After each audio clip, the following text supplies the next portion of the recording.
আসসালামু আলাইকুম বন্ধুরা, কেমন আছেন সবাই? আশা করি সবাই ভালো আছেন, সুস্থ আছেন। আলহামদুলিল্লাহ আমরাও খুব ভালো আছি, সুস্থ আছি। সোনালী রান্নাঘর উইথ ভিলেজ ফুড চ্যানেলে আপনাদের প্রত্যেকে স্বাগত জানাই। আজকে আমি তৈরি করেছি হাতে মাখা খিচুড়ি। তো হাতে মাখা খিচুড়িটা তৈরি করার জন্য আমি সমস্ত সবজি এখানে কেটে ধুয়ে পরিষ্কার করে নিয়েছি। এখানে আছে আলু, বিনস, গাজর, বাঁধাকপি, মটরশুঁটি, সব কিছুই আছে। আর এখানে আছে হচ্ছে ডাল, দু রকমের ডাল আর চাল ধুয়ে ভিজিয়ে নিয়েছি। আর এখন আমি একটা প্রেসার কুকার নিয়েছি, প্রেসার কুকারে আমি সবগুলো দিয়ে দিব। যে সবজিগুলো আমি কেটে রেখেছিলাম সেগুলোই দিয়ে দিব। সবজির মধ্যে ছিল বাঁধাকপি, গাজর, পটল, আলু, বিনস আর টমেটো, এগুলোই ছিল। তারপরে আমি ছোলার ডাল আর মসুরির ডাল আর চাল তিনটাকে ধুয়ে ভিজিয়ে নিয়েছিলাম।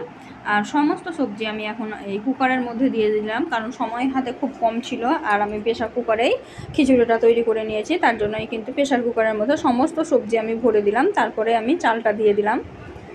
তো চালটা দেওয়া হয়ে গেছে আমার। আর এখন আমি এর মধ্যে সমস্ত মশলা দিয়ে দিব। একে একে সবগুলো মশলা আমি অ্যাড করে দেব।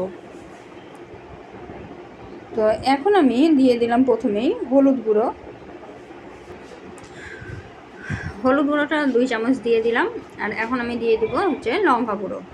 তো লঙ্কা আপনারা যে যেমন ঝাল খাবেন সে তেমন দিয়ে দেবেন। আমরা আমাদের পরিমাণ মতো দিয়ে নিয়েছি। এখানে আবার বেরেস্তা দিব শুকনো লঙ্কা, তার জন্য কিন্তু অল্প পরিমাণেই লঙ্কাটা দিলাম। তারপরে 2 থেকে 3 চামচ আমি দিয়ে দিলাম জিরা ধনিয়া পাউডার। যেহেতু জিরা ধনিয়া দুটো পেস্ট একসঙ্গে মিশানো আছে, তো তার জন্য কিন্তু আমি 3 চামচ দিয়ে দিলাম। দিয়ে এখন আমি দিয়ে দিচ্ছি আদা রসুন আর জিরার পেস্ট তৈরি করা আছে, সেই আদা রসুন আর জিরার পেস্টটা আমি এখানে 2 চামচ পরিমাণে দিয়ে দিলাম। তারপরে যে টমেটো কুচি করে রেখেছিলাম 2টা, সেই টমেটো দিয়ে দিলাম। দিয়ে এখন হাত দিয়ে একটু সময় নিয়ে ভালোভাবে চটকে চটকে মাখিয়ে নেব। হাত দিয়ে মাখার পরে যে হাতের যে গরমে যে একটা প্রসেস তৈরি হয় রান্নার, সেই রান্নাটা খেতে কিন্তু অনেকটাই সুস্বাদু হয়।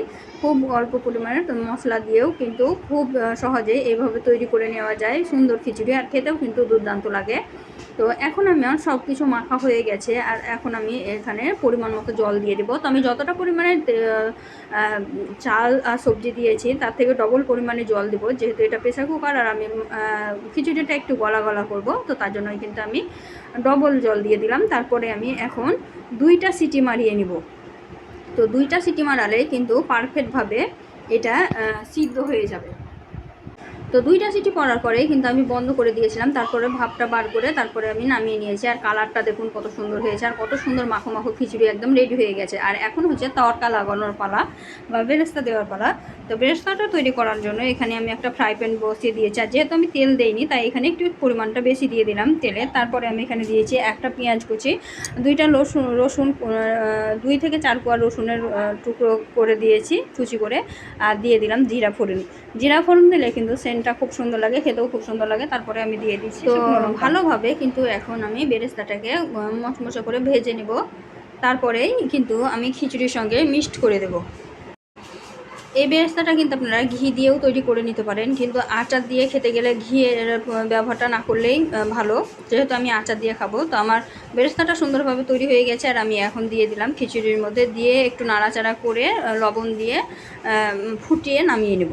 তো দেখতেই পাচ্ছেন আমি বেরেস্তাটা দিয়ে দিলাম, দিয়ে আমি নাড়িয়ে চাড়িয়ে মিক্সড করে নিচ্ছি।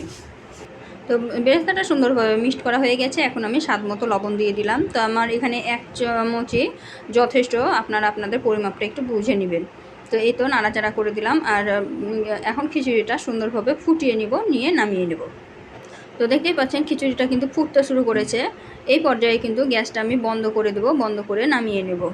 আর এখন আমি খিচুড়িটাকে নামিয়ে নিয়েছিলাম। তারপরে দেখুন খিচুড়িটার কালারটা দেখুন। আর এটা দেখে মনে হবে না যে হাতে মাখা খিচুড়ি। হাতে মাখা খিচুড়ি যারা খেয়েছে তারা স্বাদ ভুলতে পারবে না, আর যারা খাননি তারা একবার হলেও তৈরি করে দেখবেন কতটা টেস্টি হয়। এখন আমি একটা থালাতে পরিবেশন করে দেখাচ্ছি আপনাদেরকে যে খিচুড়িটা কতটা সুন্দর হতে পারে আর কতটা পারফেক্ট হতে পারে। এই তো দেখতেই পাচ্ছেন, যারা কোনো দিন রান্না করেননি তারাও কিন্তু এইভাবে একদিন রান্না করে দেখবেন, খুবই সুন্দর হয়, দেখতেও সুন্দর হয়, খেতেও খুব সুস্বাদু হয়।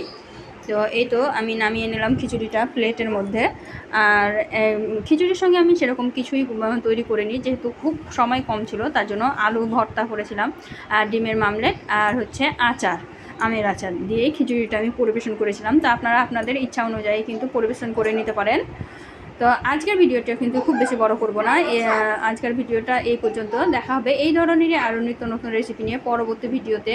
তো আজকের ভিডিওটি যদি ভালো লেগে থাকে অবশ্যই লাইক শেয়ার কমেন্ট করে দেবেন, আর এই ধরনেরই আরও নিত্য নতুন রেসিপি পাওয়ার জন্য আমার চ্যানেলটিকে সাবস্ক্রাইব করে দেবেন, পাশে থাকা বেল আইকনটিকে প্রেস করে দেবেন আমার রেসিপির নোটিফিকেশানগুলো সবার আগে পাওয়ার জন্য।